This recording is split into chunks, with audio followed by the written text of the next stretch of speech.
This video is brought to you by GameMaker. If you've ever wanted to get into game development, GameMaker does this really crazy thing where it's free. Just start making and only pay when you want to release your game to the world commercially. It's fast, it's user-friendly, and there's easy-to-follow tutorials, plus a dedicated community to help answer even my questions. How make man jump? GameMaker is a 2D game engine that's helped bring some of yours and my favorite recent experiences to life, like UFO 50, Chicory, Anton Blast, and of course, Yahtzee's own Starstruck Vagabond. Ooh, we talking about GameMaker? I love that program, it's so easy to use. As well as Starstruck Vagabond, I also used it to make all 12 projects in my 12 games in 12 months Dev Diary challenge. And I couldn't believe how much sex I got out of that. None. I got none at all. Which I couldn't believe. So what are you waiting for? Head on over to the GameMaker link in the description and start cracking away today, because we want to play your game. Yeah, looking through this list, I'm seeing one of you made Armpit Fart Tycoon, and I've got several questions for you.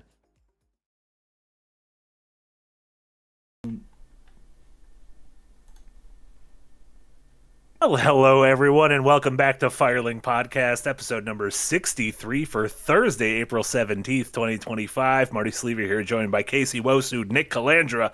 Producer Eric is not here. There was a power outage in the great country of Argentina, and Nick stepped in. He's the Bugs Bunny meme, forgive me, Father, I'm back to my old me. Except it's just hosting the technical side of a podcast without any of the fun things. So this is just there's just a fourth window with nothing. Yeah, it wasn't the entire country of Argentina that had a power outage, though. It was. That's what the hit Madonna film Evita, when she said "Don't cry for me, Argentina. The truth is I never left you." It was about the power grid in Argentina. That's all I know about Argentina. Do let me know, chat, how the audio balance is. Yeah, chat. Let us know how the audio is. And it's so great to see so many familiar faces, members of the Green Gang, folks in our Patreon. It is great to have you all here, and we got a great show for you today. We're going to talk about last weekend's marathon reveal, the next IP from Bungie. You know how often we get those? Not often. Like once every 12 years, we get a new IP from Bungie, and this isn't really a new IP, but it's kind of a new IP. Newish, yeah, new enough. So we're going to talk a little bit about that. I'm curious to hear, especially your two thoughts on that, because you guys obviously understand the space way more than I do. And then our main topic is going to be talking a little bit about Bethesda, the developer, Bethesda, the publisher, and especially because Oblivion is the worst kept secret in gaming right now. There is a remaster that seems like it will be officially revealed and released as of Monday, the 21st. Is that how 21st work? Yeah. So talk a little about what we've seen from that, as well as just where Bethesda is right now, like with the state of Bethesda. Bethesda, how you doing? That's what I should have called the show. Bethesda. Dot. How you doing? Everything all right at home? Yeah, do the Joey though. Everything how you right doing? It's a fair question. Yeah, was that How I Met Your Mother, Nick? That's Friends. Oh, you uncultured. I am uncultured. And we'll also be talking about movies and television we've been watching, like Friends and Joey. We've been watching a lot of Joey. We have like a Phoenix Tier Joey rewatch going on right now that you guys probably don't know about. If there was like a Joey movie, don't give me the next pick. I mean, Friends has to be like the next thing in line for a legacy reboot, right? Well, I mean, they not try that already? Well, they tried doing like a sequel just about Joey. Well, that was Joey. Yeah, that was a spinoff, yeah. Yeah. But that was like right afterwards, whereas like now, I guess you can't. Matthew Perry's dead. Yeah, you can't really do a spinoff with him. Yeah. Well, you do it with five of the six friends. Just because a friend so dies, the rest of the friends don't stop being friends. I've had a very close friend die. We're all still friends. I don't know if I want a depressing version of Friends. It's not depressing. I hang out with them, and then every once in a while we'll bring them up, and then it gets depressing. But aside from that, it's fine. There was a non-spiritual successor to Friends. The show Damon Wayans Jr. left the new girl to star in, which was called Happily Ever After, if I'm not mistaken. Oh. It was the exact same premise. Happy endings? Happy endings. Yes. Oh, Happy Endings is great though. It's great. With it was Alicia a better version Cuthbert of and Friends. Yes. Yeah. Oh, that was show the is exact same setup. incredible. Yeah. Oh, I liked it way better than Friends. maybe I'd like Friends. Happy Endings was delightful. It's a better version of Friends. So if you don't like Friends, I can understand because Happy Endings is better than that. It's just like a Charmeleon to Friends' Charmander. What's the Charizard? Now I'm really excited. Ooh. Oh, well, we all know that's just a living sequel. I was going to say The Hangover. Sinclair, The Hangover. Craig Mazin's own, of the creator of The Last of Us, The Hangover 2. Do you know Hangover 2 was the last movie released on UMD? Did I already say that before on the show? Probably, but what's I don't UMD? PSP UMD used to release Universal movies. Media Disc. Yeah, and the last one ever released was The Hangover 2. That's fitting. Is it? Because The Hangover 2 is the most I don't remember this movie ever. Yeah, that's why it's fitting. More than the third one? I also don't remember the third one. Well, there you go. I was about to say one of them had Mike Tyson and Ken Jeong, but I think he was in all three. Ken Jeong was definitely in all three. Yeah, I don't know about Mike Tyson. Yeah. All right, Mike. And then right off the bat, Red Apple Tobacco, which is the name of the tobacco in the Quentin Tarantino universe. He has fictional cigarettes in his universe that folks smoke, and Red Apple Tobacco is one of them. It's an apple with a little cartoon worm crawling out of it. Just yells, "Send me jam." Okay. Was that a reference to either a stream either of you were on? Not I. Okay, I was hoping so. I think I thought I was buying time by giving you the fun fact of the username. Like he's just he just wants Jam to put his toes in. What? I was assuming like peanut butter and jelly. Oh, I am too. Let's talk about Marathon. Yeah, move right along. Talk about Marathon. Man, maybe Eric really is the glue that keeps us together.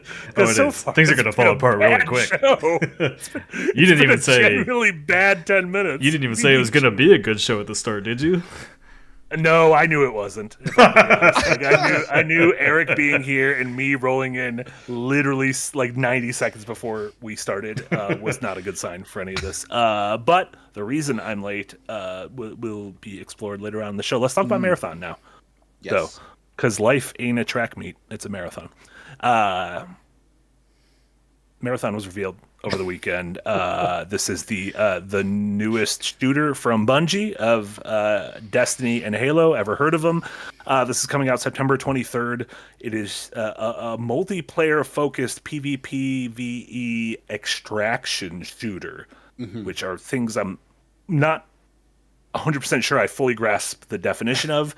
They're all like curse words to a lot of the hardcore gaming population.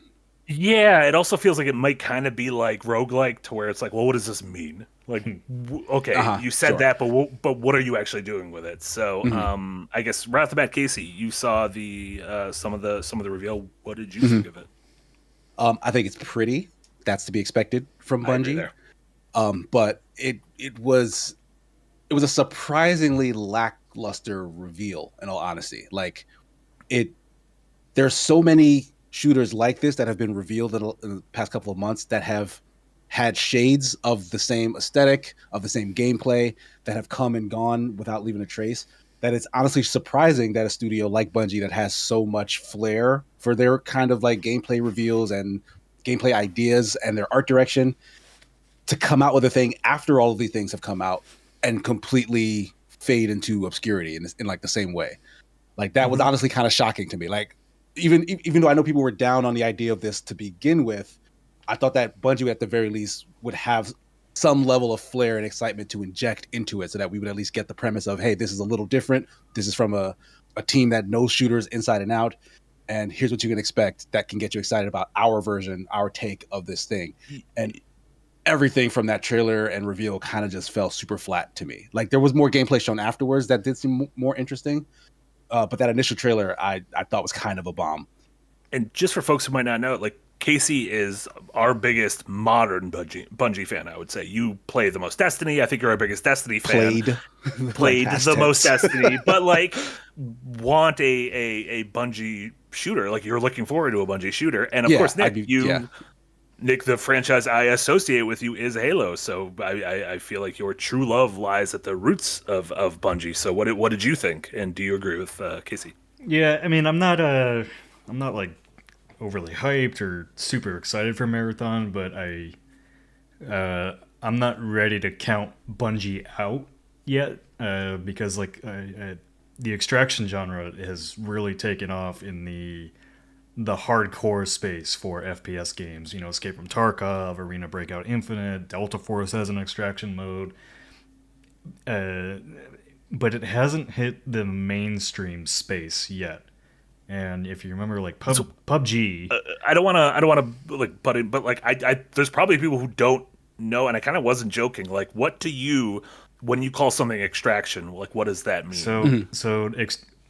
Let's talk Battle Royale first, because that's kind of where this builds from. So Battle Royale, PUBG hits the scene, right? PUBG blows the Battle Royale market out of the water, and everybody starts chasing that trend. Even at the start, though, PUBG was very hardcore for the PC audience. Then Warzone comes, well, a bunch of other imitators came along. Fortnite kind of hits that mainstream audience, though, with the cartoony aesthetic, the building, and everything. And then even that got the night Drake streamed it.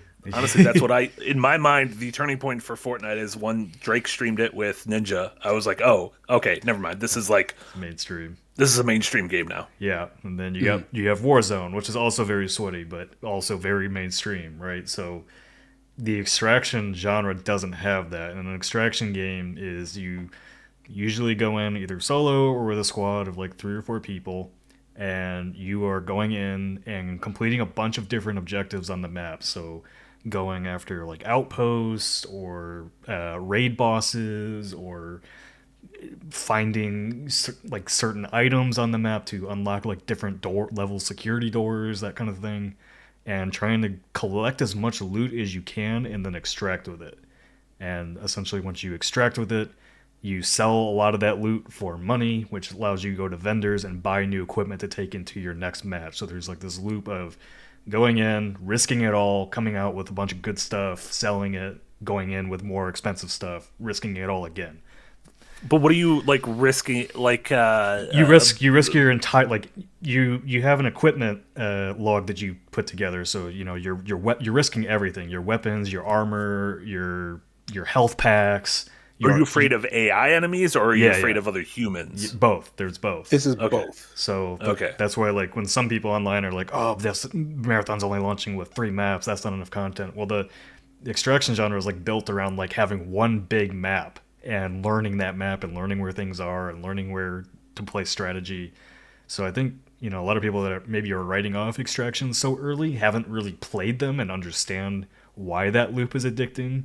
Because I prefer extraction over Battle Royale, because I have an objective to complete in extraction games and not just be the last one standing in Battle Royale. Like, I don't feel like I'm wasting my time as much in extraction games. And there's also a lot more to do, you know, going to destroy enemy outposts and getting loot from them. And sometimes you might not encounter any other players and just get out. That's why I've been enjoying that Exoborn game that's not out yet, but has been doing beta tests. Every time you mention that game, I think of Exo Primal. Yeah. I'm like that game has to be out by now. Yeah, so, but as far as like extraction games on console and all that, there isn't one yet that has really taken over. Call of Duty hasn't done this yet? They tried with like I forget what it was called, like a pillage mode or something like that, but it didn't really take off because Warzone is just all, you know, that's the winner of everything. Like, not to be the one to bring up Ubisoft stuff, but honestly, the Dark Zone in the Division series is kind of the most mainstream version of this. Like, it's not even that wasn't mainstream, but yeah, it's like a mode in a much bigger thing that has a lot of the known same AAA tenets. game kind of doing it. Yeah. Stacy 89 says Hunt Showdown. Even Hunt Showdown I'd put in the ultra hardcore realm. For sure. Yeah, all of these are definitely Marathon, even in their preview, is talking about like they're making it accessible for you to get in and play, and there's not going to be, you know, you're not going to have like broken legs or limbs or anything like that. A lot of those hardcore survival aspects, they're removing that and focusing on drink the core. water and that kind of stuff. Yeah, they're focusing on the core loop of get in, fight things, and get out. And so I think I think there's a good chance that this does really, really well. I think it's just going to take people playing the alpha and actually getting their hands on it to really come to that conclusion. I think there's one big caveat though, What's that? and it's the fact that this comes with a price tag. This is not a free to play entry into the genre, which, if we're being like serious, that is the reason Fortnite blew up like it did. It had all those levels of accessibility, in addition to being zero barrier to entry. So if one person in a group of friends was like, "Oh, this is really cool," they would tell all their friends, and then all their friends were playing the same night, and they could all get hooked. Like, it's not the same with a $40 game, especially with the state of the world right now. Like, even if that one friend is like, "I love this, I'm playing this," how many of his other friends is he going to need to convince to put down $40 and make this their new thing, when there are other alternatives that are still wildly popular, that are free, and people don't have to come out of pocket for? Like, this is a really tough sell, especially with the level of enthusiasm that Marathon has at its back right now, which is very low, if we're being honest. Do you guys think that's the pricing's a mistake? Well, the trailers on YouTube did really, really well. I don't know. I'm not ready to make any statements like that until I get my hands on it, and we'll have an alpha next week to try. I think that's going to tell us really where people stand on this thing. Because like you remember, Concord, for example, like did a beta, multiple betas, and nobody played it. Even then, I think Bungie's name carries a hell of a lot more weight than people are giving it credit for right now, especially with just mainstream, like people that are not online gamers. So we'll see. I don't know. It's a really. I think this is a huge risk for Bungie for sure.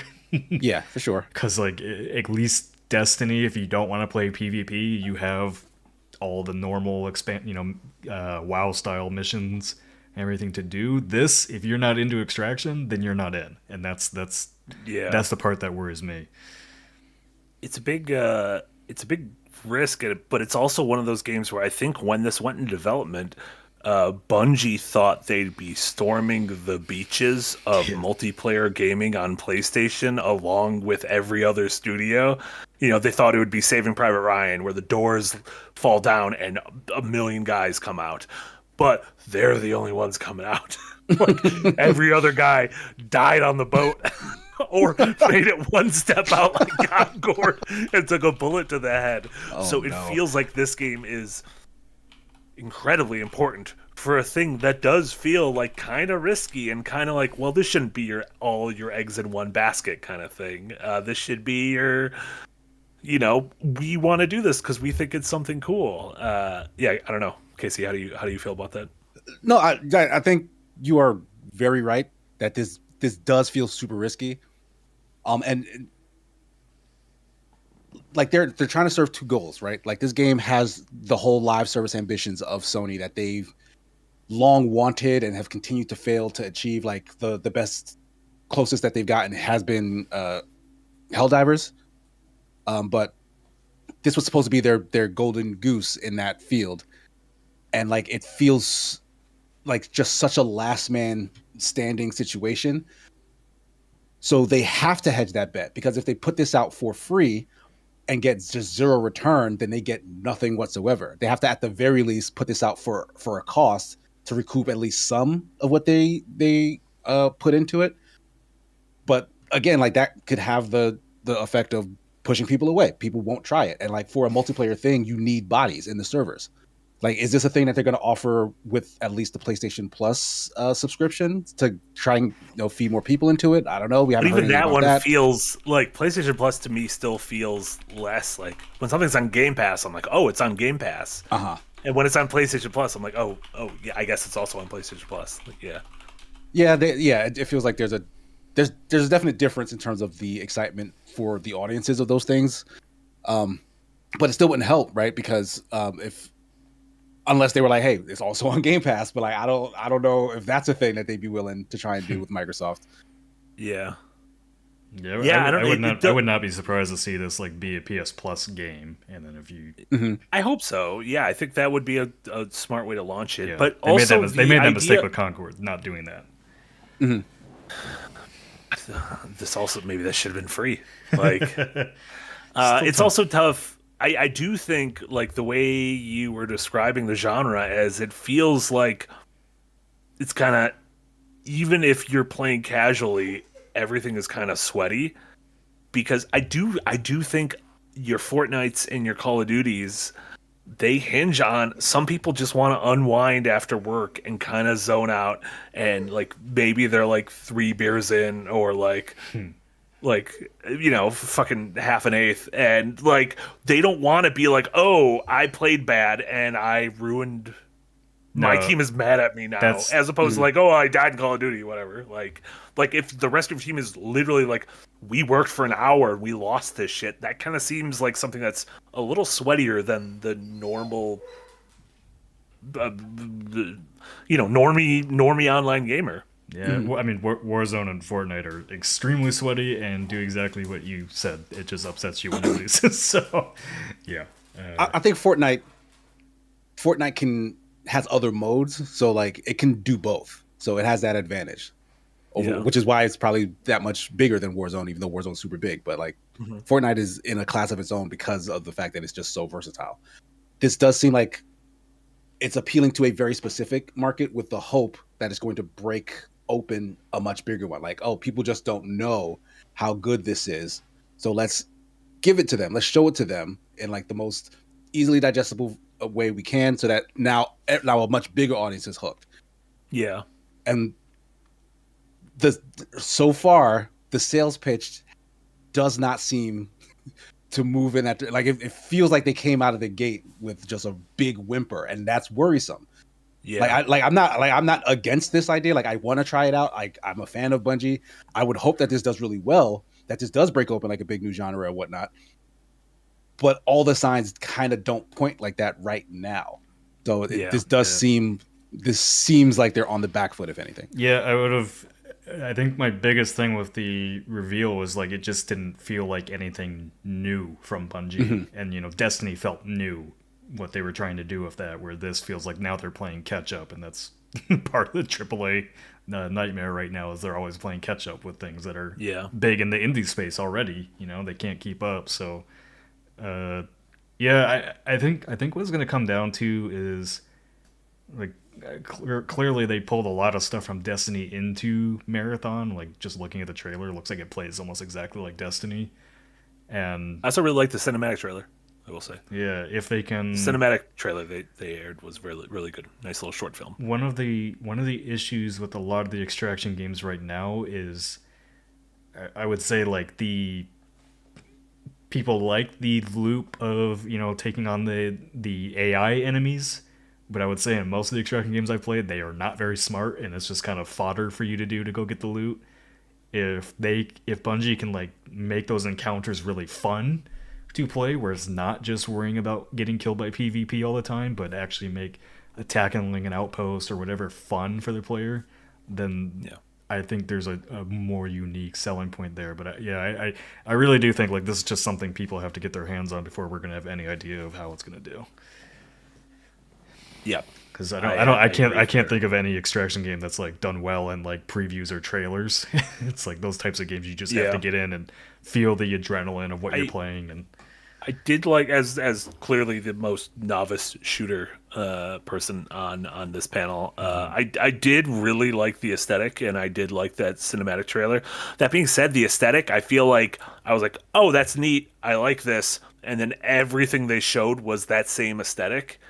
And I was like, ooh, is just everything going to kind of look like this? And not to mean like, it just felt like one amorphous biome, like one very stylish biome. But I'm curious to see like what, not to like boil it down, but like, what does the haunted house level look like? What does the forest level look like? What does the ice level look like? Like, to boil it down to dumb platformer terminology. One other aspect that I think could really benefit Marathon is a lot of the loot in extraction games right now is just not very interesting. It's just kind of getting the stuff you need. Yeah, I was surprised they didn't like show anything from the reveal of like what kind of loot are you pulling in.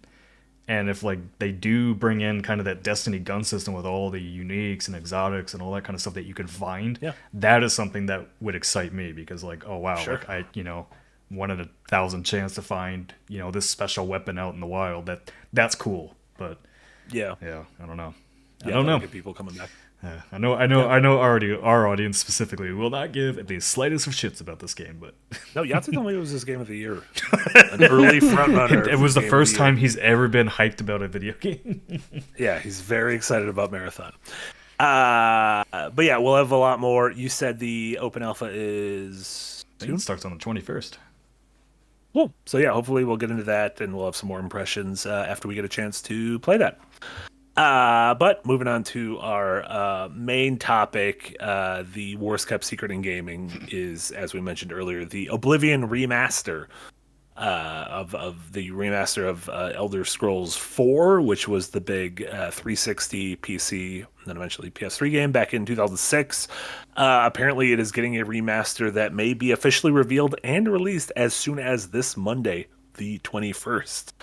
Some screenshots released and some key art and stuff, and it looks pretty like a fancy version of that game from 2006. I'll tell you that. It looks like they gave it a real nice once over. And that being said, I don't have a lot of history with this game. I remember it being really pretty when it came out. It was the thing that introduced microtransactions into our vernacular because of horse armor. And I didn't care about it because it came out the same week as Kingdom Hearts 2, and my heart was with Sora and Friends that week in 2006, so I did not care. But yeah, Nick, do you have any love for Oblivion? Like, what do you think about this? If you guys want to feel old, I think I was 12 years old when this game came out. So this would have been my first experience with like a big open world RPG in that style, and that game, like, when I remember playing that game for the first time and just being fucking blown away by it. I remember stepping out of that prison into that world and be like, holy shit. Going from the PS2 to 360, that was one of the first games I played on there, and that was just, oh my god, it blew my mind. I'm excited to see a remaster of that game, because I don't think it's aged very well.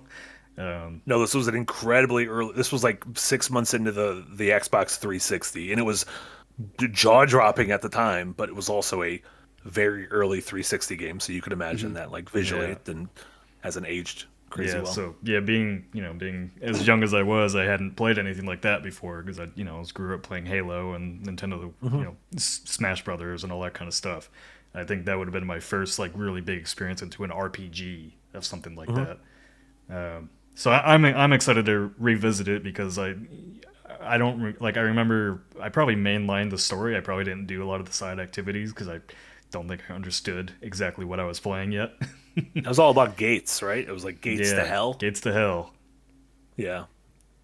Was Oblivion Bethesda's first open world RPG in this vein? Morrowind was the Xbox. prior to that. Okay. Yeah, the original Xbox would have been that. Yeah. Yeah, but I never owned an original Xbox. I think I get them confused.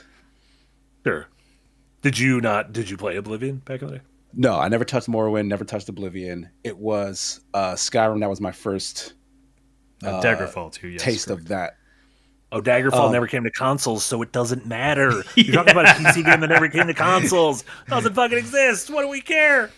So, no, but I do find that interesting, because Bethesda has been making the same game like forever, right? Like, they just keep improving on that formula, seemingly. Fallout 3 is after Oblivion, right? Yeah. Yes. Okay, because I did play Fallout 3, and like, that was my first introduction to what Bethesda does. Like, I'd not played one of their games prior to that, and every corner of that map I explored. Like, I was hooked, probably to my detriment, because I bounced off of New Vegas immediately. Like, I was like, no more of this. But Skyrim felt, I guess, different enough that I did a bunch of that too, to the point where I did so much side stuff I never finished the main game. And I just considered that my playthrough. Like, I'm not going to go back. I don't need to. Yeah. But since then, nothing that they've released has kind of sparked that in me. I was wondering if Starfield could rekindle that sort of energy, because again, it was kind of a reset in terms of the world. It's their same system, but that maybe it's just the opening. I don't know, but I bounced off incredibly hard on what they had to offer. And if this is just them going back, I don't think that's better.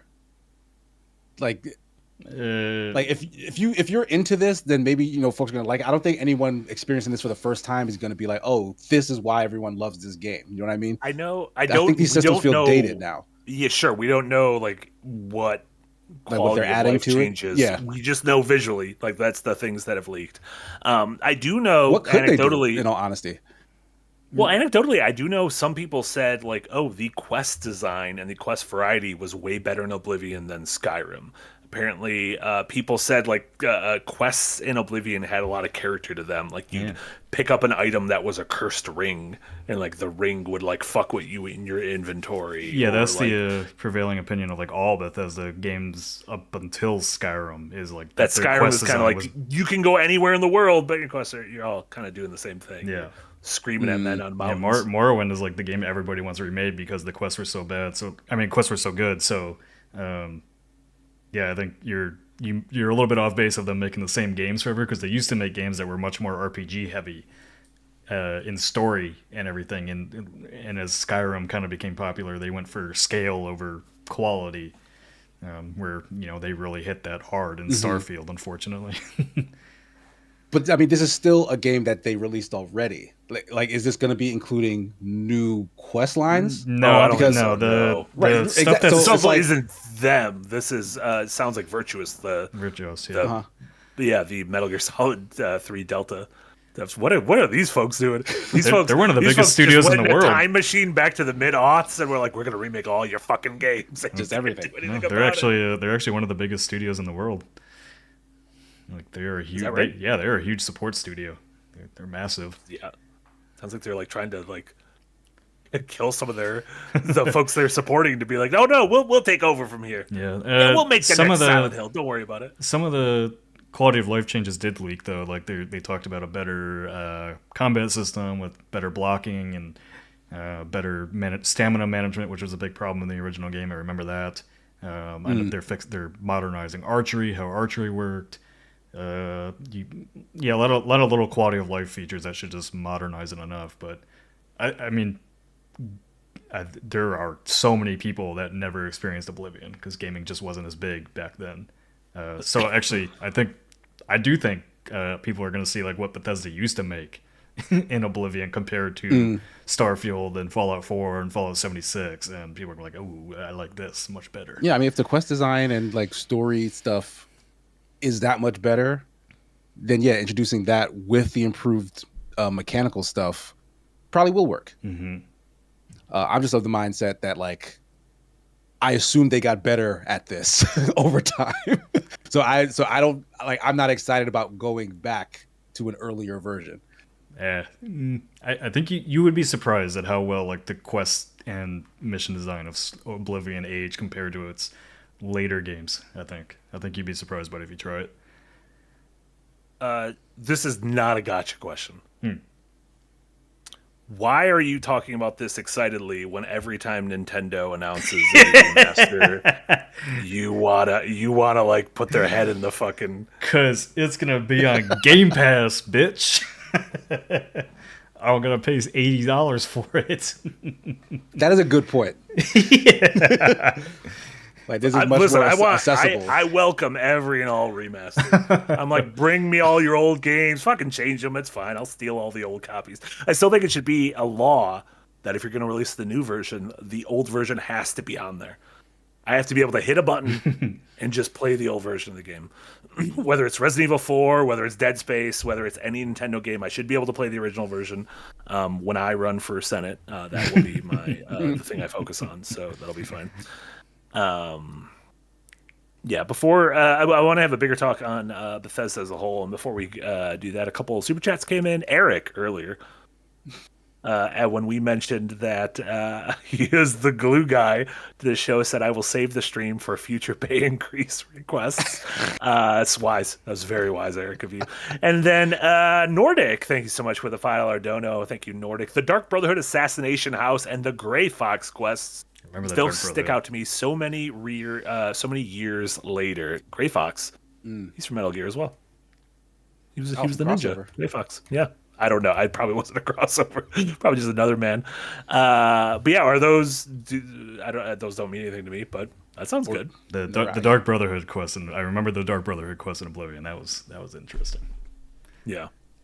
They did a lot more. If I recall, and chat can correct me, but like all of the like guild quests in Oblivion were so much better than they were in Skyrim. I think that was one of the biggest complaints. Is like the guilds in Skyrim just weren't as fun to play through, and that's kind of carried through the rest of the games. Like I was writing my unpack script for this week for this before something different came in, and I put a line in there like, "No, Preston, I don't want to join the fucking Minuteman. Leave me alone." He's in Fallout 4. He's Fallout 4. He's the first guy that chases you around. Fucking Preston. Yeah. So this isn't like pushing back on the love of Oblivion. Yeah.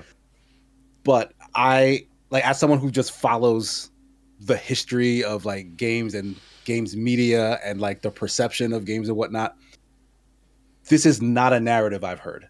The idea that people were disappointed with stuff in Skyrim versus Oblivion. Like, I know Oblivion is well loved, but Skyrim was like astronomical in terms of like its impact. Like, folks love Skyrim. The non-hardcore audience loved Skyrim because that's when the series like really went mainstream. Anybody that's played before that will tell you they much prefer Oblivion, Morrowind, Daggerfall. So is that a good thing? Like, this is a legitimate question. Like, if you're telling me that the super fans are like, no, I don't want this new thing that all of the normies have glommed onto. I want it to be like the old way. And Oblivion has taken that feedback to go, all right, well, let's give all the people the old thing. Is that what we should be doing? I mean, I like, obviously Starfield and Fallout. I mean, Fallout 4 was received well at launch, but by critics, I don't think people look so highly on it today. And then you have Fallout 76, and then you have Starfield, and all of those have kind of continued to bring the legacy of Bethesda down. So that's a great time to kind of pivot into just to look at like, how is Bethesda doing? We're almost 5 years, like 4.5, close to 5 years from the news dropping that Xbox, Microsoft were going to acquire ZeniMax Bethesda, which was just crazy at the time. And in that time, outside of like updating, stuff like Elder Scrolls Online and Fallout 76, the big games they've released have included Doom Eternal, which is kind of right before all that stuff.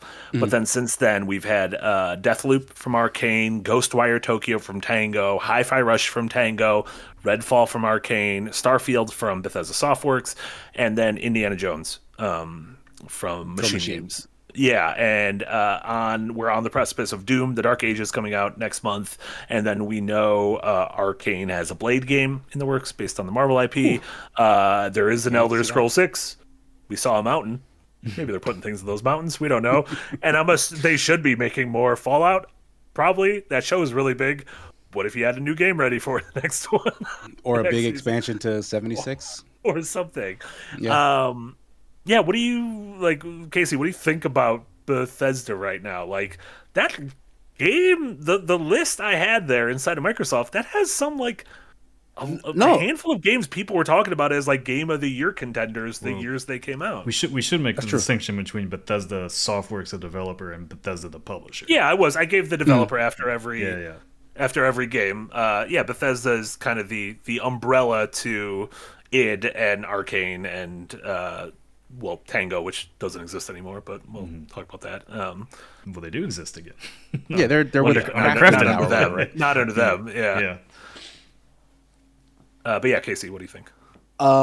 So I think it's really interesting that you broke Bethesda down into what they are, which is this collection of studios where everyone, with the exception of Redfall and Arcane, was kind of hitting out of the park. But then Bethesda, who shares the name as the parent studio, were kind of not. Yeah. Like they seemed like they were the biggest and most eyes on them, and like they have the most anticipated projects, but they kind of didn't meet those lofty expectations. And that is kind of weighing down everything else almost. Like, cause like, yeah, you mentioned a bunch of really like well received games out of those folks. Like Ghostwire Tokyo is maybe a little more middling, but like, I don't think anyone was like super down on it. But like stuff like Hi-Fi Rush was like really well loved. Indiana Jones came out to very positive reception and whatnot. Yeah, Deathloop got some game. Yeah, Deathloop was like named as game of the year. Yeah, yeah. So it's weird that like their footprint still feels like it took this hit when so much of that conglomerate is doing well. I guess that's just how much stake Bethesda has, because that's Todd Howard's baby, is that part of the rest of the things, and he's the face of everything. I don't know, like I personally have kind of lost faith in Bethesda Softworks, in their ability to churn out another one of a game like this. Like Starfield revealed so much of just the strings that was holding up like the theater that is their open world system, that like I don't want to do. Like I don't want to go back to an Elder Scrolls. Like that's in a setting that I'm not super keen on, and now it's in a world with systems that I think are very old. Like they need to ditch their engine. They need to just from the ground up redo how they do games, in my mind, because I'm not into what they have to offer right now. Yeah, what about you, Nick? I actually disagree with a big part of that, not all of it. I thought like the gameplay of Starfield was really good. Like I think they really nailed the gunplay. I still love their physics system and everything like that. I think my biggest thing with Starfield was, one, the story wasn't interesting at all, and two, the exploration, which is what I played Bethesda games for, is their handcrafted interesting worlds, was not present, and that was my biggest disappointment. Like I'm hoping, because they've talked about on social media about doing a big update for Starfield this year. I'm hoping like a 2.0 version of that kind of No Man's Skies it and makes all their worlds really interesting, because I would love to go back and be able to find all these quests and interesting things on the world, and not just these barren landscapes with procedurally generated monsters going around everywhere. But yeah, I mean, like after Skyrim, like I kind of fell off Bethesda, and that was after I adored Oblivion and Skyrim. I played the absolute shit out of those games. I played a lot of Fallout 3 too, but Fallout 4 just did not hook me. I've gone back to it probably 6 or 7 times to try again and again and again, and it just doesn't do it for me. Fallout 76, I actually liked Fallout 76 more than Fallout 4 after all the updates they've done to it. Much more visually interesting world to explore, and the quests, there's actually some pretty damn good quests in it now. I mean, the player sentiment on that one has turned around a lot. And then Starfield, I just went over that. So I love what Bethesda wants to do. Like, I think the way their systems work, and their permanent, like all the scavenging for items and everything, and how everything's physical in the world. Like, I love that part. But they really, where I agree with you is like they really need to rethink their quest design. They need to just get their scope in check. and focus on what they do best, which is worlds that you just want to be in and explore everything and find the secrets. It's I can't imagine how tough it is to have the pressure of following up the biggest game of a decade. Like Skyrim was like arguably the biggest game of the 2010s. Like it just kept coming back out. Like that is a game that transcended the nerds and normie. All my normie pals bought Skyrim multiple times. Like it was right under GTA in terms of like the games all of my normie pals played, which is kind of nuts. But also in the same time, it came out in 2011, right when Dark Souls came out, and Dark Souls was kind of like that was absolutely the little guppy compared to the big old minnow. But over time, FromSoft has grown and continued to evolve, and they've become, they grew into the company that gave us Elden Ring, which arguably, I guess, with Witcher 3 would be the two big fantasy open world RPGs that kind of took the crown from Skyrim, right? Yeah, I think that might be part of maybe my personal sort of I don't want to say disdain. It feels like I hate them for some reason, but just my lack of interest in what they're doing nowadays is because, like, we've had these newer versions of that model. Like, they definitely pioneered like the big as F open world with just branching storylines and do what you want, especially in a fantasy setting thing. And like newcomers have come and done their own take on it to wild success. Like Witcher 3 and the Dark Souls / Elden Ring series very much so meet those bars. And those are just some of them. There are other ones who have also dabbled in and have found their success as well. I would say Breath of the Wild owes a bit to Skyrim. Oh, yeah. Sure, Absolutely. sure. So, yeah. I got more of like a Bethesda hit from Kingdom Come Deliverance 2 than I have from any Bethesda. I was going to say, game. that's almost that's the another other one, route yeah. you have there. Yeah. Yeah. So I mean, If they make in that sort of landscape, like how again, like they have to meet the expectation of the last big thing they did, Skyrim, which launched all these other very big open world fantasy RPGs, but then stand next to those big fantasy RPGs and be like, we are now standing atop you. Like that's kind of an impossible task. Yeah. I think it comes down to scope and making sure that like the core tenets of why people play Bethesda games are the exploration and the way all these different quests interact with each other in a open persistent world, and they just haven't done that in a while. So I would lose my mind if the next Elder Scrolls like took inspiration from Kingdom Come Deliverance 2 and how that was set up. And but wouldn't that just be Kingdom Come Deliverance 2? Like I want more of that. That's the good stuff. Their Kingdom Come quests Deliverance doesn't have like fantasy, right? It doesn't have like dragons. No. But like the way their quests are designed and open ended. Yeah. And so it would be like that structure, but with dragons, and just not just throw a dragon. cave vampires. just not so much. Fetch this, fetch that, do this, do that, because that's all that Starfield was, and it was annoying as shit. And maybe that's actually enough, right? Like if they just go down that route, that'll please the people who want it to be that now. And that's what I mean. Like going back to Oblivion, Oblivion was more of that type of design, and so was Morrowind, as far as I know. So I think you might be surprised by the people who are like find that more refreshing than what they've currently gotten from Bethesda. No, yeah, I'm always surprised by how much people have an appetite for fantasy because I'm so effing bored of it. but Oblivion, I don't know. Like Elder Scrolls is like it's fantasy, but it's also like grounded fantasy in a way. It's not like not avowed fantasy where everything's like, it's very dark, kind of grungy fantasy. I guess is what I would put it as. Kurt Cobain fantasy. Yeah.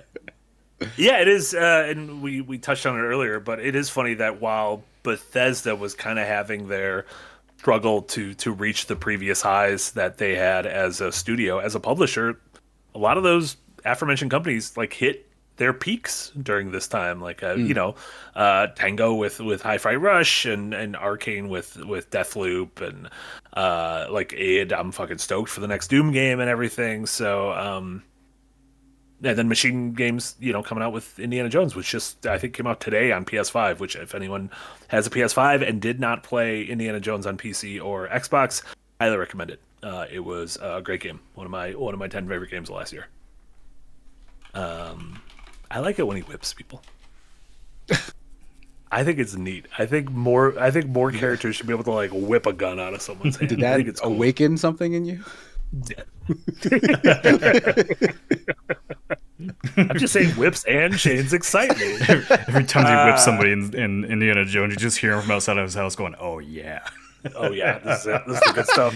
This is the good stuff right here. Do you have any more thoughts on Bethesda before we hop over to Super Chats and then things we've been playing? When do you think Elder Scrolls 6 is dropping? 2028. 2027. I'm gonna say 27. Here's an interesting thing though.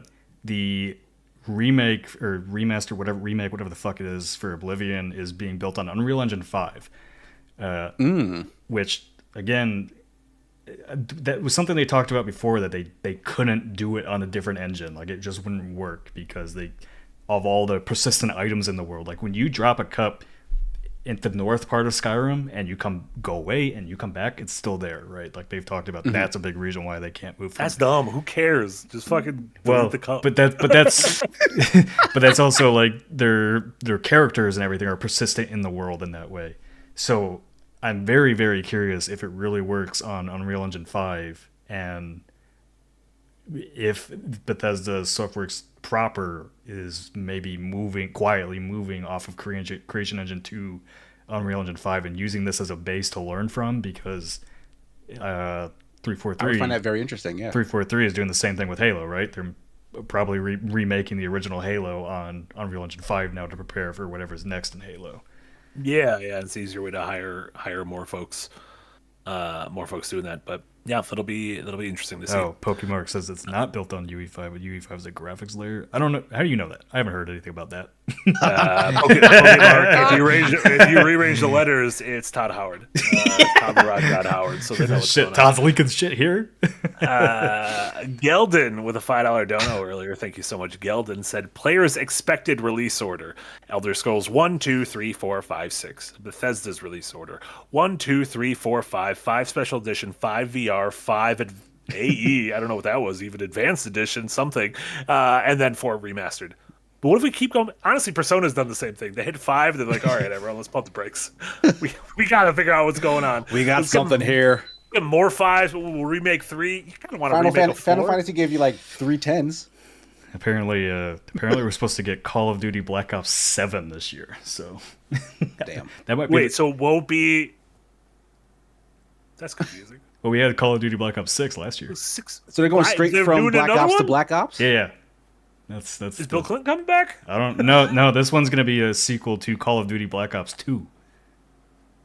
The original one? Yeah. Because Hillary was in that one. Yeah. Yeah. I remember that. Shout out to Black Ops 2. Transit zombie mode. Let me tell you. Last time I played a communal multiplayer experience was Transit zombie mode. It was transit with a Z. It was a bus you would take from node to node. And let me tell you, each node, all sorts of crazy shit going on. I can't believe it was a Call of Duty game. They had like monsters and ghosties and like haunted books you had to close. I'm gonna give credit to Call of Duty because I've been playing a lot of zombies lately, and like just the amount of stuff going on in those maps. I'm shocked that they haven't separated it for its own release because it would still sell. It would absolutely still sell. Like there's like, you know, for what you pay for Call of Duty, you get a fuck ton of content. So like, you know, props to them for that part. Yeah, at least that's what I'm saying about Mario $80 Kart World as well. Not your $20. $80, you get all those cows, all those nipples. You get all those nipples. You can also be a dolphin. How's a dolphin gonna ride? Yeah, why are they just putting animals on the carts now? What's going on? Yeah, they're putting like everyone's like, oh, you have Nintendo. You have 1 million like Nintendo characters you can put into carts. And like, we're just gonna keep using the shittiest villains from Mario.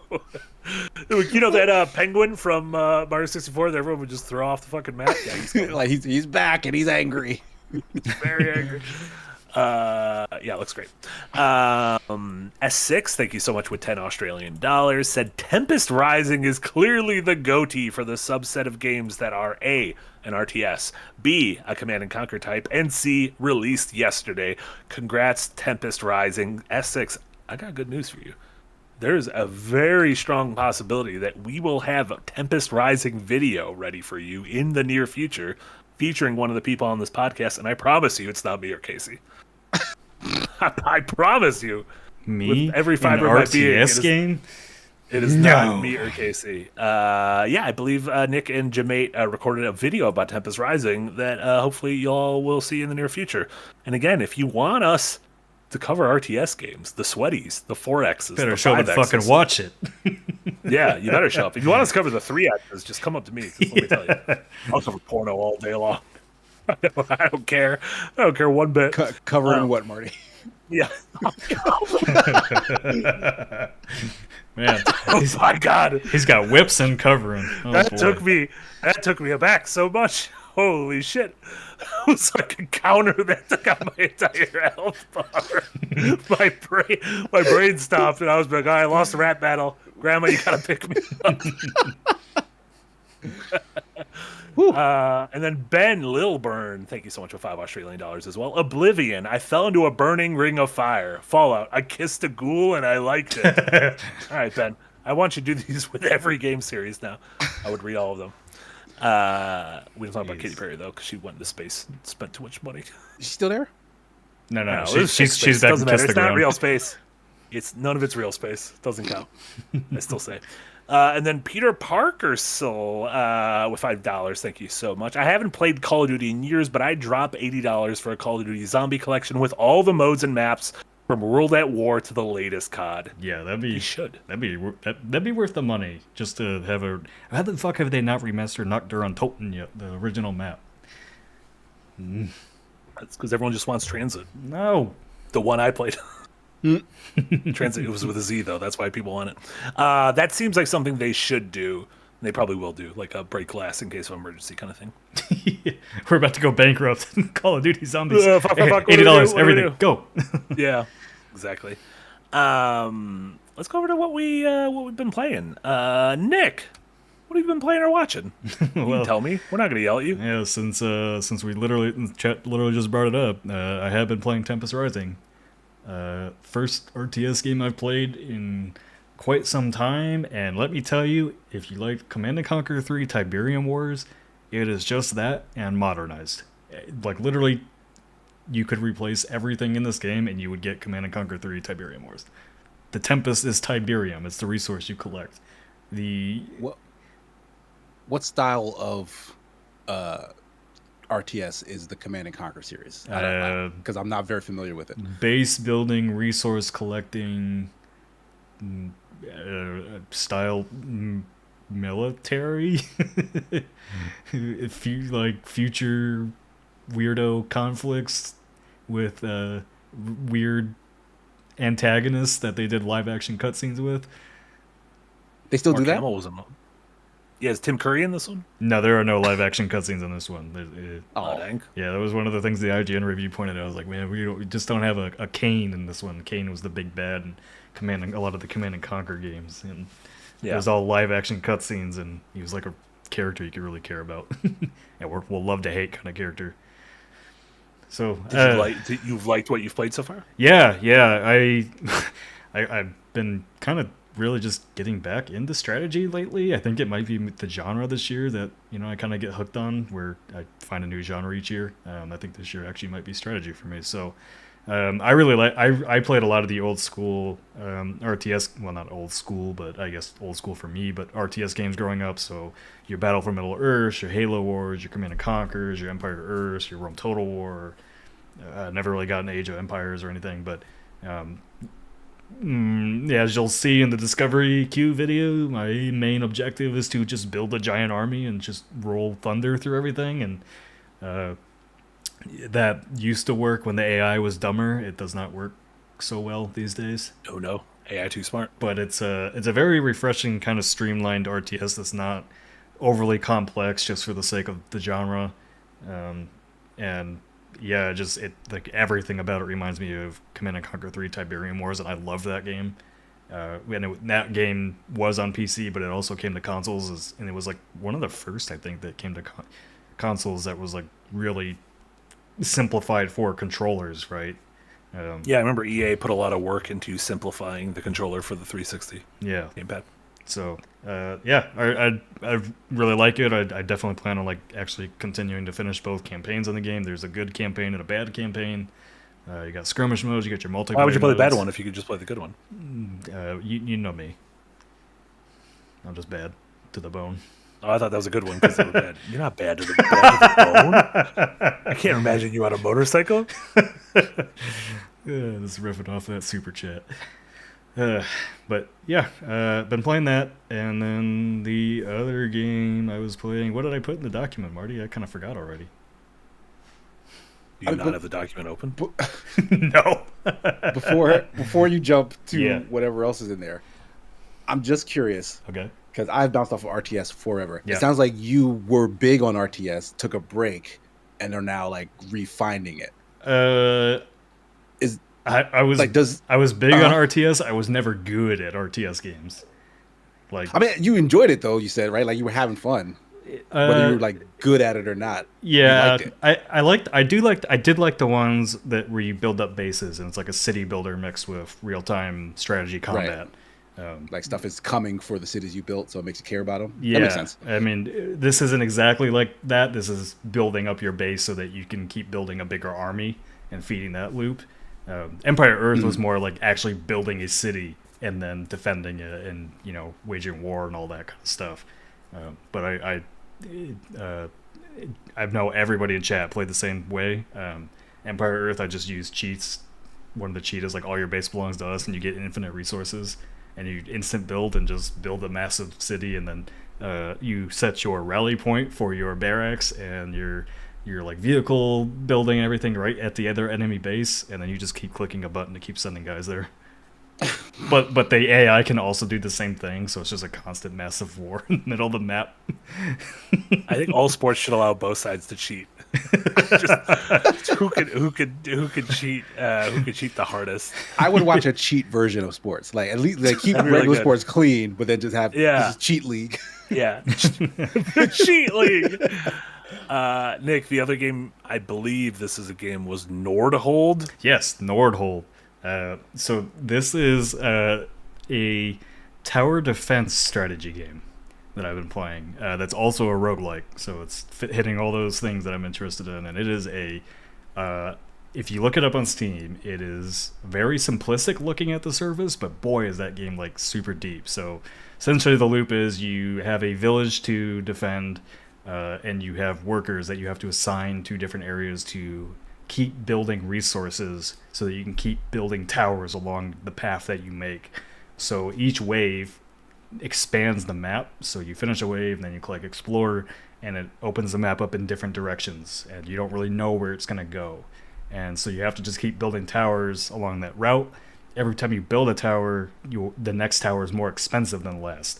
So there's this constant tug and pull of building towers, finding ways to increase your resources through meta progression upgrades like in the town and everything like that, and then building up your towers so they can keep up with the waves of enemies because they keep getting stronger and stronger and stronger and stronger as you go, usually cultivating like a boss fight at the very end that you know, a really tough boss that you have to take down with your towers.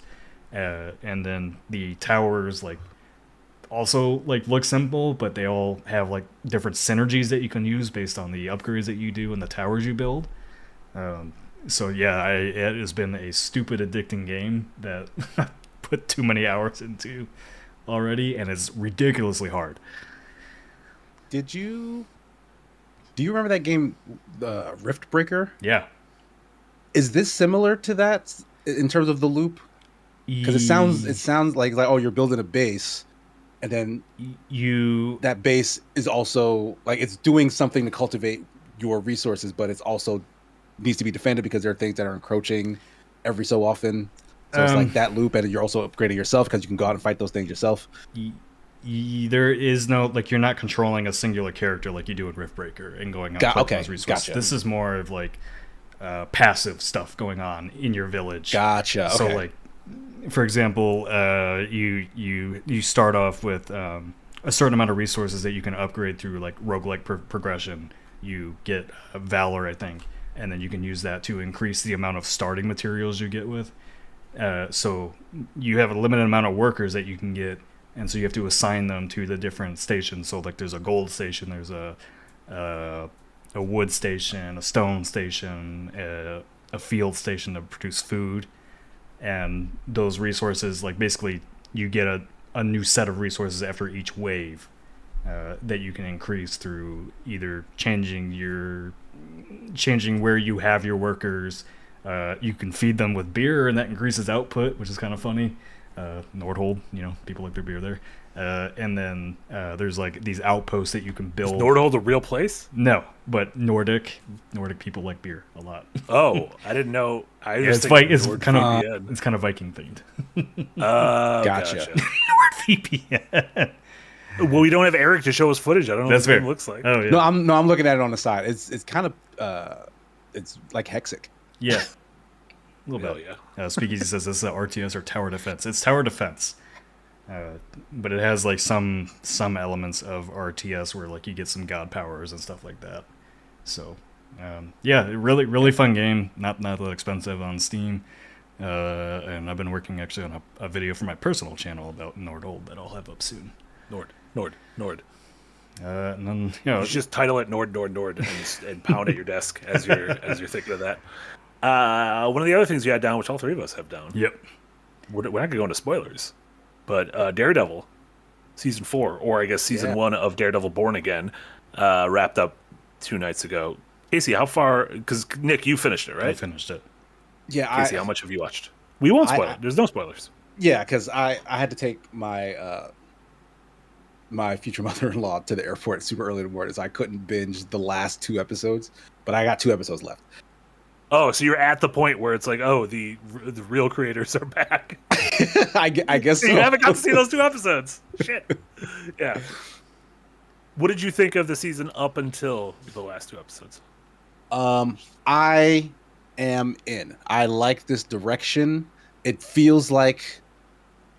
does feel like they tried to do something different. Like, I'm a fan of the courtroom drama. I actually found that very interesting. And it's weird because that was kind of also the premise of She-Hulk, where it's like, oh, Sure. What is it like litigating superheroes? Like, I thought that was a super interesting premise, and they kind of went a little jokey and lighthearted with it on their side.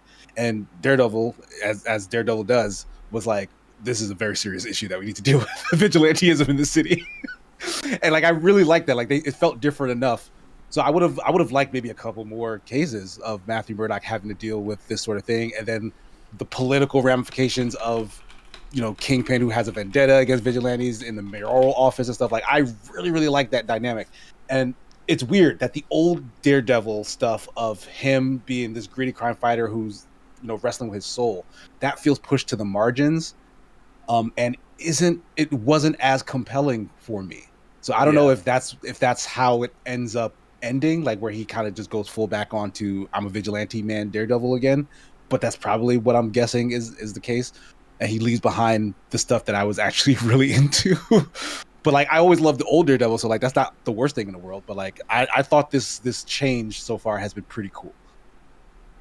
Yeah, we talked about it a little bit last night. We were on the stream, but I was kind of going over how this series has had a very kind of public weird development where a lot of the middle chunk was the original team and the original vision of the show, and then the first episode and these last 2 episodes were the kind of the new team who is already filming season 2, and this is kind of what the true vision is. But yeah, I was a little up and down. I did like some of the courtroom stuff. The one-off episode with like the bank robbery, the Irish dudes who robbed the bank, and Kamala Khan's dad's there. It was nice in a vacuum. It is so weird to think about that episode. Watch the last 2 episodes and be like, I can't believe this is the same season as that sweet episode where he's like, oh, my daughter is so nice, and let me show you a picture of her. Because like especially the last episode is just like, this is so violent. Like, there is so much violence happening right now. Wow. That being said, I really liked where the show left off, and it's a very good. I like where they set the pieces of Kingpin and Matt Murdock and where they're at right now. The Kingpin stuff is extremely topical to everything going on right now, especially even in the finale. And then I'm really excited for the second season.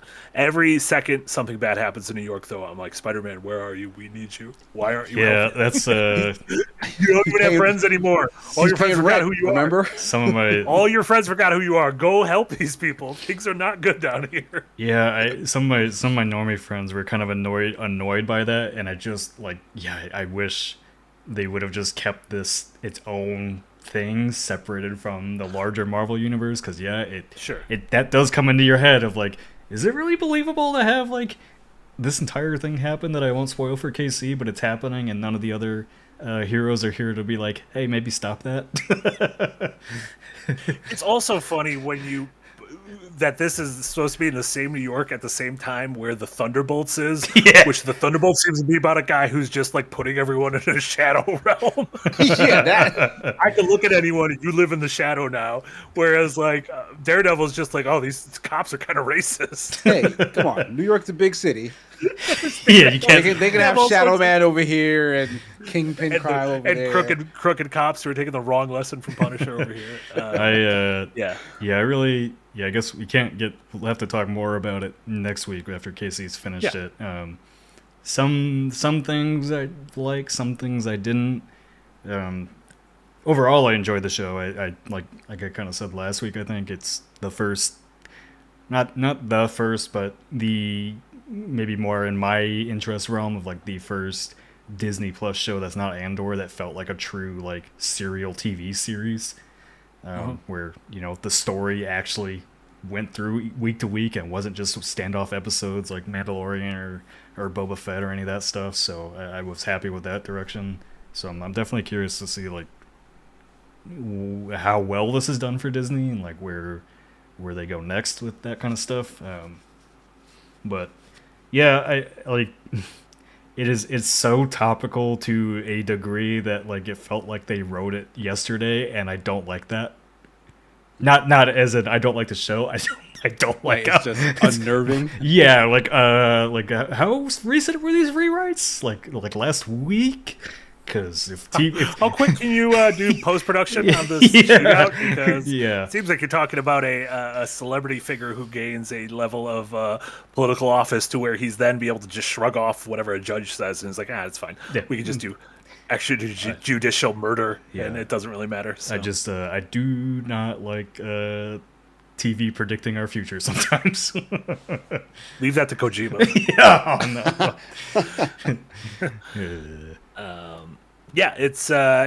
We'll I guess definitely talk more about it, Casey, once you've had a chance to finish the season. Maybe next week we'll do a little spoiler corner. Yeah, I'll probably finish it tonight. Nice. I really like the last 2 episodes. So for whatever it's worth. Casey, what have you been watching, playing, anything?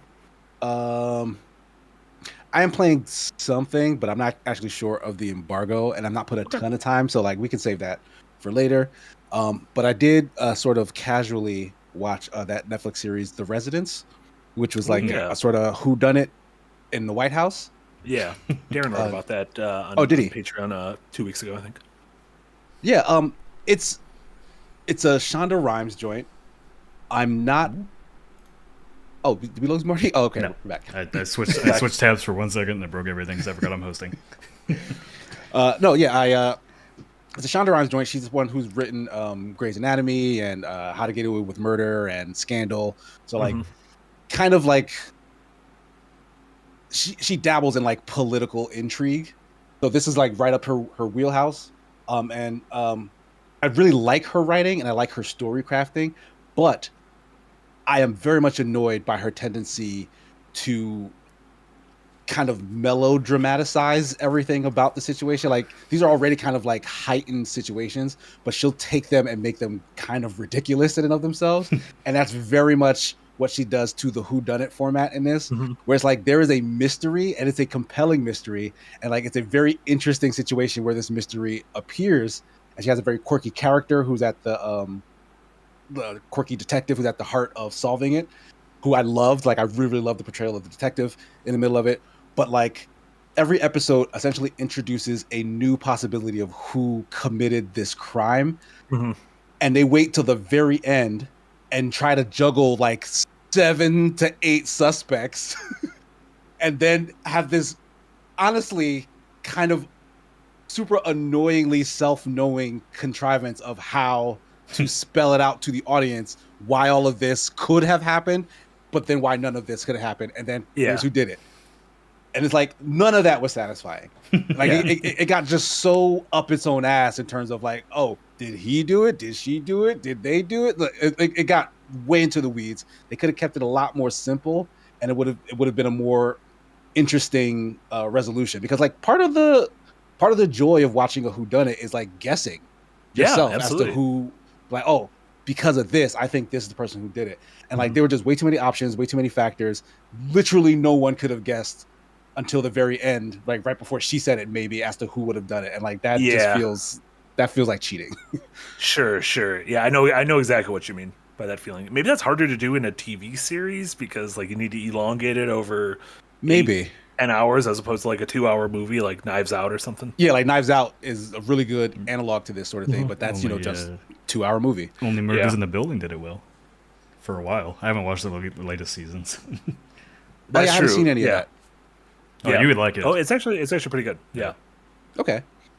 But yeah, like but this is a Shonda Rhimes thing. Like she does this sort of thing where she kind of can't help herself and just overwrites all the situations that she creates. So if she maybe just calmed down a little bit, it might have landed better. But there you go. I still liked it. Yeah, I think they're ended kind of similar to you, relatively positive, but thinking that the ending, like the reveal, was kind of ludicrous and silly at the end. Right. Yeah. Cool. Anything else? No. Hoping to get back into ZZZ soon. But that's about it. Is there like a big update, or just like an update is coming? So yeah, I want to ramp up for when that drops. There's a big 2.0 update coming. Are you ready? This is gonna be AAA. Gonna it's got to be 4th A because they're already at triple Z. Shit. Yeah, in terms of me, I'm only about 90 minutes into it. I started last night, but I want to give a shout out to Promise Mascot Agency, which is the new game from Kaizenworks, who are the team that did Paradise Killer a couple of years ago, which I really, really loved. Promise Mascot Agency is... it's kind of like their take on like a mild Yakuza formula, but without the combat, but with all the kind of the charm and the weird, eccentric open world. You play a Yakuza who kind of gets exiled, has to go into hiding to this small, shitty, dead tourist town that is populated solely by anthropomorphic mascots. And so it's like things in mascot costumes, but it's not a person in the costume. It is like the mascot costume is like sentient, but they're like really shitty mascots. Like one mascot is like a thumb. That's like your main mascot is like just a big thumb.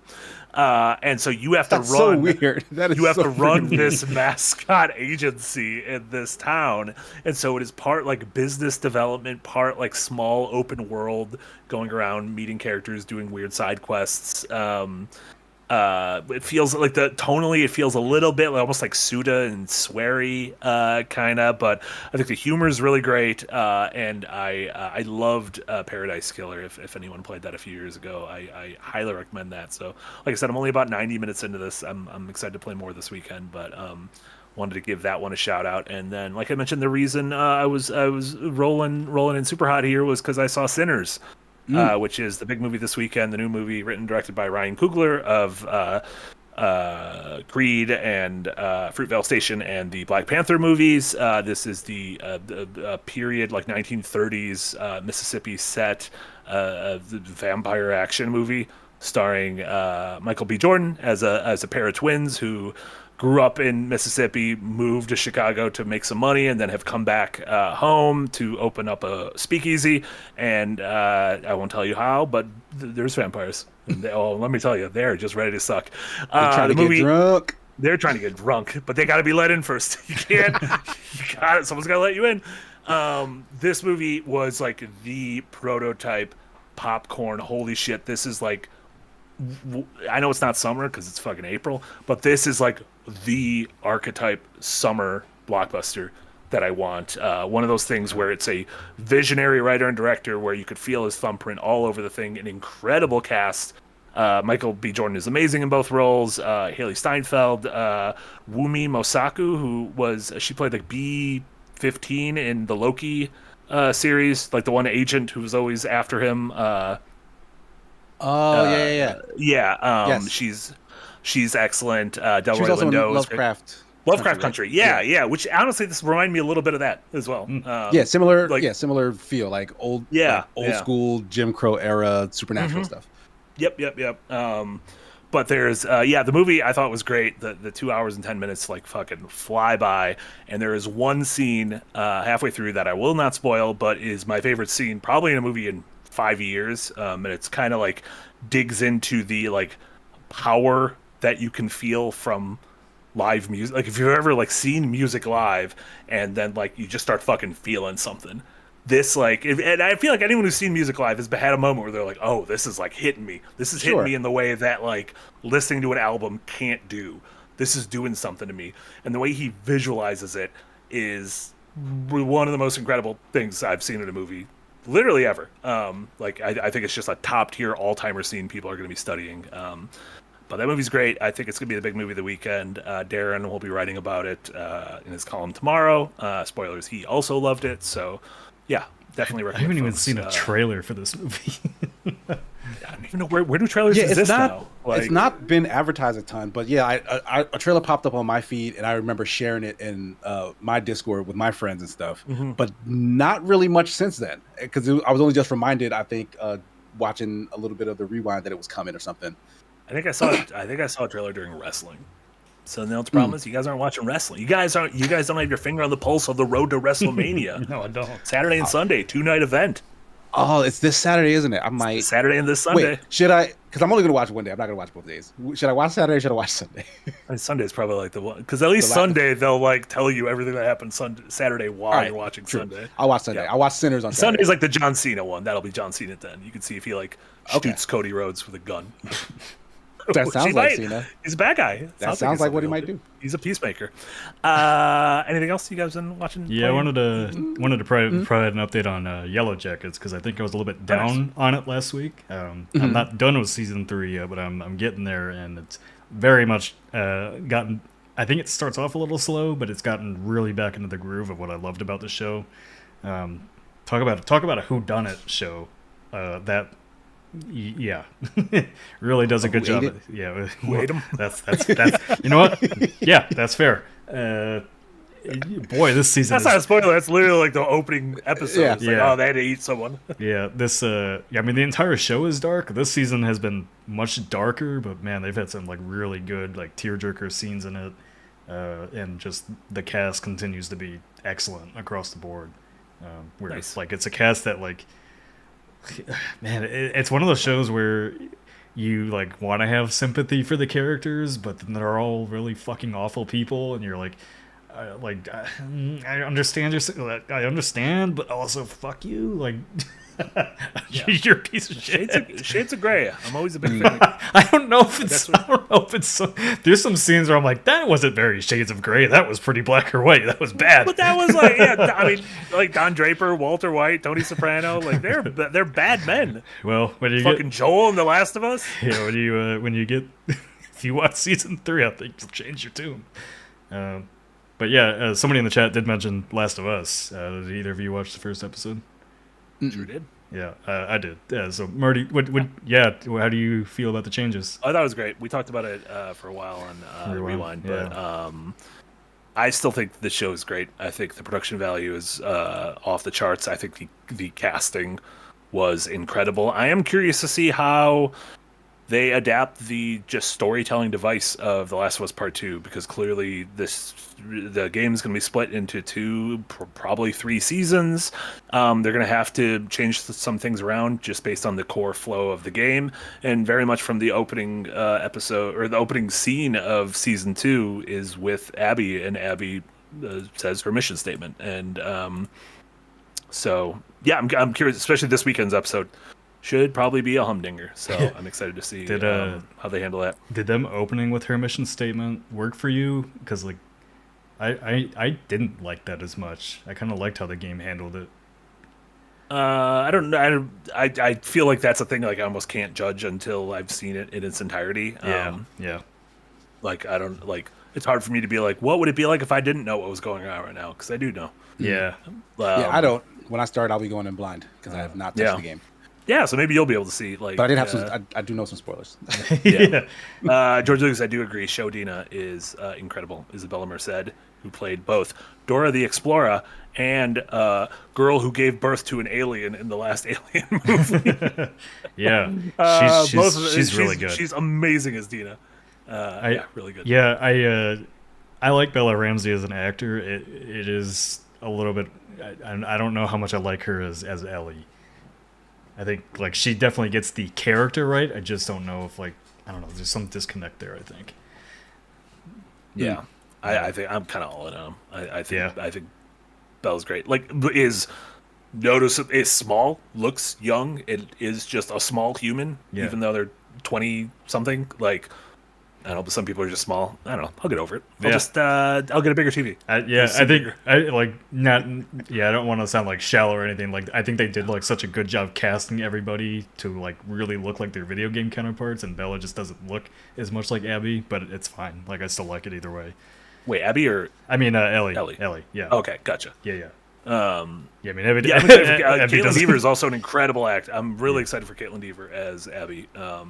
Not excited for her to get just the worst people messaging her ever. Yeah. But I'm very excited for her performance because she's a really great actor. She was in that movie I keep bringing up from a year or two ago called No One Will Stop You. That can't be the name of the movie. It was the Alien movie where she's fucking silent the entire time. She's the only character in the movie pretty much, and she is silent because she's getting fucking. No One Will Save You is the name of the movie. It's pretty much a oneer where she goes back to her hometown and fucking aliens attack, and she's just home alone and just has to deal with it. So it's like Home Alone but with aliens. Yeah, no, I'm excited to see the chemistry between those two characters and how they portray that for the show. So I think she's a fantastic actor. I think she gets like every Bella Ramsey. I think she gets like every part of Ellie's character right. Yeah, it's just a visual thing. Just small. In the second game, is she like grown? Like, is that a thing? Yeah, it's like a 5-year time jump. Went from like 14 she's like, to 20. Okay, so she's like much older and older looking in the game. Yeah, like 14 to 20. So yeah, like the character does go from looking like a child to a young adult or whatever a 20-year-old is. Yeah. Bella Ramsey's just kind of got that baby face still. Yeah, kind of got a baby face. If I shaved, I would have a baby face. Yeah, but just big baby. No shave. Just big. Second one's big baby. What a weird place to end this on. I think we're done. Second one's big baby. That'll do it for us this week on Seika Wind. Casey, what do you have going on? What should folks check out in your neck of the woods? Today is good old Thursday. Tomorrow, me and the fiance will be back streaming at 8 p.m. Eastern Standard Time, playing some more Blueprints. Sunday, I should be back doing Super Smash Sunday here on the Second Wind Twitch, followed immediately after on my personal Twitch, 7Gears9, for 5 hours in total. We play a lot of Smash on Sunday. Hell yeah. Big old Smashies. I'm trying to think. You edited a video of mine earlier this week. Yeah. I was really proud of you. You did an amazing job on that video. Thank you. Topic we talked about on this show, which is kind of weird how Nintendo is just not coming out and saying which teams are developing certain games of theirs, including the most recent Donkey Kong Bonanza, and sort of digging into how that is kind of weird, and maybe they should do that, and some of the reasons why they might not do that. So check out that video. Yeah, great essay from Marty. I did the edit, so it was like Casey and Marty combined into one. Listen, it's like taking our Metroid streams and just fucking ramming it down into 8 minutes. Yep, do that. Watch it. Yeah. Nick, what do you got going on? I had an essay on Blueprints go out earlier this week that Jess Hoops edited and did a great job with. So imagine Nick and Jess Hoops crammed down. Boy, that'd be like goth me. I don't know if I could. Sports Jess. Oh yeah, let's get Jess. I don't know which one I like more. Let's get Jess a Red Wings hat and a Mountain Dew. I hate them both. I think I hate them both. But yeah, I had that come out. I'll have a new episode on Unpacked tomorrow, which is going to be a single topic episode that is going to be a pretty fascinating one, I think. about a This is game good, reveal. This is a good story. Yeah, about a game reveal that came out this week that reminds me a little bit too much of the day before, to a weird degree. Yeah, So- this is something I did not see on my own, and then when Nick showed it to me, I was just like, Jesus, what the fuck is this? So yeah, that'll be a fun video. Yep. That, And then Jay and I recorded a Discovery queue on Tempest Rising, so if you want us to see an RTS game, then tune in for that. I can promise you the gameplay's not great, but it's fun. We had a good time with it. What? Damn. Why would you make that promise? Because I did outright say in the video, I'm bad at these games. Don't yell at me in the comments for being bad at it. You meant your gameplay, not. Oh, like yeah, the yeah. game. No, the game's Oh, game. okay. The game is good. I'm just bad at it. okay. Okay. I thought for a second you were like, spoilers, the game fucking sucks. I'm like, why are we playing it? Let's play something else. Yeah, no. It's me. It's me that sucks, and I made sure to let everybody funny. know I suck. Gotcha. Put it on easy mode. You look like a king. I did put You it look on like a easy god mode. among men. No, I did put it on easy mode, and I still sucked. It's Oh, fine. did you die in easy mode? I've done that in a couple games. That's a humbling moment. Yeah. The AI still made me look dumb on even on easy Yeah, mode. yeah. I've been there. So, and then on the personal side of things, I'm going to be getting back into streaming on my personal YouTube channel next week on Monday, Wednesday, Fridays, and also doing some personal video edits as well. So if you want to hear more about Nordhold, Eric's working with me on editing a video for that. So check out that next week. Nord. NordVPN. We all just was this episode sponsored by NordVPN? No, you said it earlier. This is sponsored by Game Maker. Thank you so much, Game Maker. You can make amazing games such as Anton Blast and Yahtzee's game, Star Trek Vagabond, available now on Steam or wherever you get your personal computer games like CompUSA. Do you guys remember CompUSA? No. That used to be a computer store. Maybe there was literally one in Rockford, Illinois. I think I bought a MLS game from there at one point. That's soccer for you non-sports nerds. You could have just said soccer. Why'd you say MLS?